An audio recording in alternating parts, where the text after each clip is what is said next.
This is NDTV, and you're watching NDTV 24/7.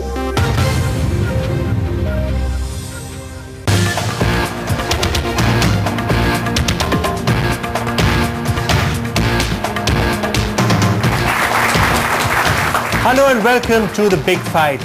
Many economists say that this is the single biggest item on the reform agenda that is still left to be introduced. Having said that, it's also an issue that completely polarizes the country into two camps almost, and politically it is most certainly a hot potato. And yet, for some reason, it doesn't really get discussed as often as it should. We're talking about labor law reforms. We're talking about changes in the way labor laws are practiced in this country, and of course the entire question of labor management relations. Now, we don't have as many strikes as we once used to. We don't hear about as many cases of violence as we once used to.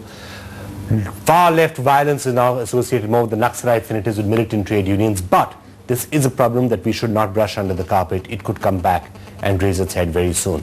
So we're going to be taking a look at this entire issue. It gives me a great pleasure to welcome onto the program Mr. Gurudas Dasgupta, a Lok Sabha MP from the CPI. He's also the All India General Secretary of the All India Trade Unions Congress.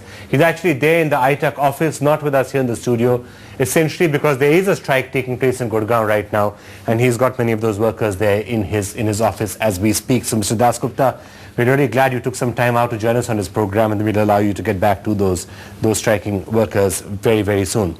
Dr. Amit Mitra, Secretary General of FICCI, has been one of the people who has been particularly articulate and forceful in saying that this is the piece of legislation that this country really needs if it wants to grow fast. So we're going to get your views on that. Manish Sabharwal joined us on a similar program a few months back and said, why don't you ever discuss something like labor law reforms? You put it rather more impolitely than that, sir. But we are now having it. So I'm glad to have you here with us. Thank you. Jagdish Khattar, I think the last major incident of trade union trouble was to do with Maruti Udyog when you were there and you were in charge. So now that you have your own company, I want to get your sense of where we head. Great pleasure to welcome Mr. Lakshma Reddy, All India General Secretary of the Bharatiya Mazdoor Sangh, which is one of the most powerful trade unions which is not affiliated to the left. Manish Sabharwal, last but not least, Chairman and co-founder of TeamLease Services, one of the largest staffing HR service companies in India. It will be great to get your sense of it. Why don't you start off, Dr. Mitra, by making, if you like, the case for why we need to do this and we need to do this now. Make drastic changes in labor laws. Well, first of all, let's understand that the labor laws are outdated.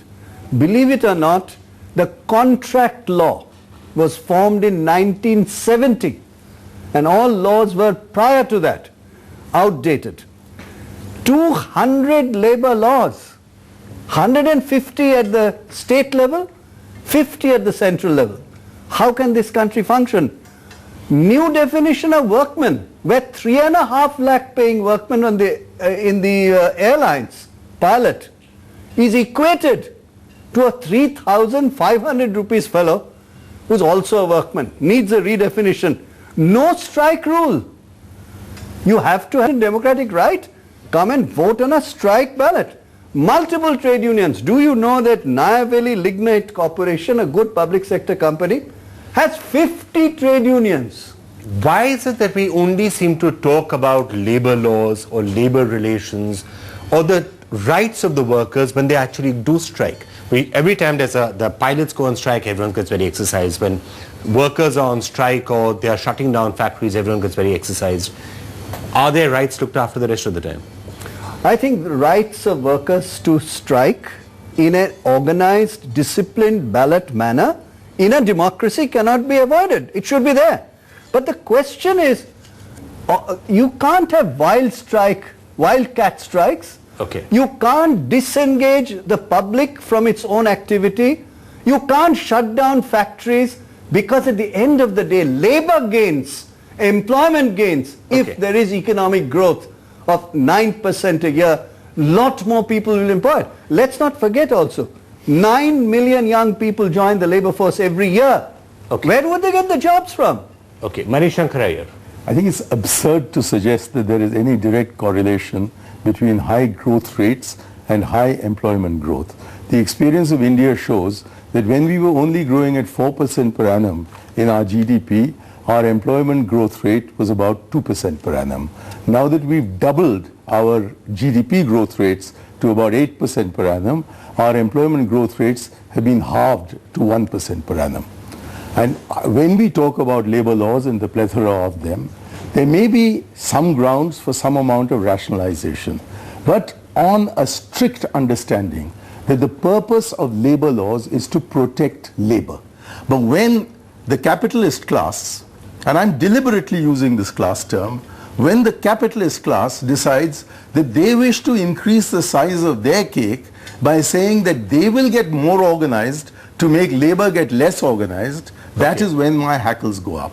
Is that for the As for capitalist? example, in the case of Contract Labor Act, which Amit just now mentioned, we'll come back to. Okay, we'll come to the specifics, but on the broader issues, have labor relations been improving and do labor laws need to be changed? And is this just a capitalist ploy to increase its own share of the pie? We must protect the workers.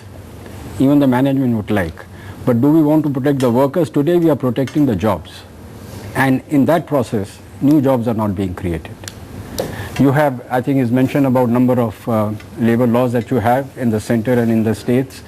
And let's go back a little bit more, that why do we need it? As he mentioned, we are going to have about 8 to 10 million new workers in the market every year. Manufacturing sector has to grow.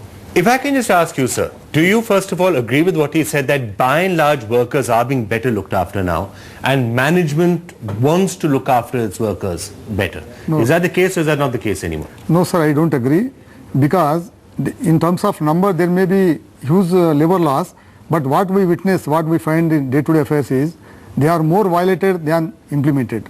So first our demand is let the labor laws be implemented. Even after 60 years of independence, our struggle is for implementation of minimum wage. Our struggle is for implementation of Provident Fund, ESI, other social security measures which are enacted by the Parliament.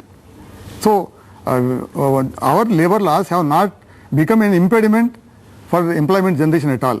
Okay, Manish, do you agree with what he said that the labor laws are preventing people from getting jobs? Absolutely. There are three myths around labor laws. One is that corporate India will benefit. I mean, the transmission losses between how the law is written, interpreted, practiced and enforced means you've got a low-level equilibrium. The biggest beneficiary of labor law reform will be labor market outsiders, less skilled, less educated, people from small towns and women.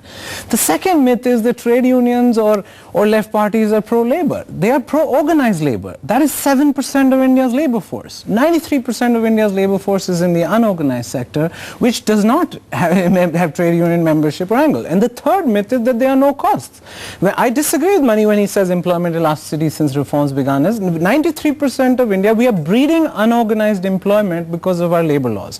We are breeding unemployment. 26% of India is practically unemployed, partly because of labor laws. The second important one is we are encouraging the substitution of people by machines. You substitute, but if you want the capital substitution of labor, we are accomplishing that with our labor laws, while India should be focused on increasing the labor intensity of our growth. And a third important one is it's finally the only way to get people out of poverty is to get them into jobs. If we did labor law reform, the three E's, education, employability and employment, if we did those three reform, we could get to zero poverty 20 years earlier than the status quo. There is no question that labor laws retard employment and breed unorganized. Manish Sabharwal? I'm afraid this is a very easy way of putting it.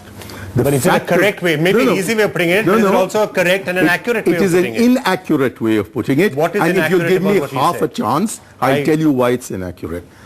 It's inaccurate because what he wants to do is to convert the 7% organized labor into the conditions of life in which the 93% unorganized people live. We are, what the basically is attempted